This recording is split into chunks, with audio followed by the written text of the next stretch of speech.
৭ তারিখ দ্বাদশ সংসদ নির্বাচন শেষ হলেও এখনও শেষ হয়নি সহিংসতা।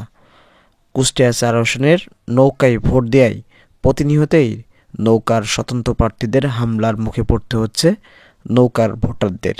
ঘটনা, আমরা নৌকায় ভোট দিয়েছিলাম, তাই ওর লিগে যে টিরাকালারা এসে আমার বাড়ির ঘর দৌড় ভাঙচুর করছে। শুধু বাড়িঘর ভাঙচুরই নয়, দেশি ও বিদেশি অস্ত্র দেখিয়ে প্রকাশ্যে হত্যার হুমকি দিচ্ছে নৌকার ভোটারদের। লাঠি সুটা সব কিছু অস্ত্র, আগ্নেয় অস্ত্র সব কিছু ছিল তাদের কাছে। রাতের আধারে স্বতন্ত্র প্রার্থীর ভয়াবহ হামলায় আতঙ্কিত গ্রামবাসী। কেউ এই পাশ দিয়ে গেল, কেউ এই পাশ দিয়ে গেল, কেউ এমনি চলে গেল, তখন আমরা বাড়ি আসলাম। মুক্তিনাথ আছে না, আমরা যখন এদিকে আসে তখন আমরা বাড়িতে আশপাশে দাঁড়া আছে, অন্ধকারে কি মানুষের মুখ দেখা যায়? শুধু বাড়িঘর ভাঙচুরিতেই সীমাবদ্ধ না, রাতের আধারে চলছে চুরি ও ডাকাতি।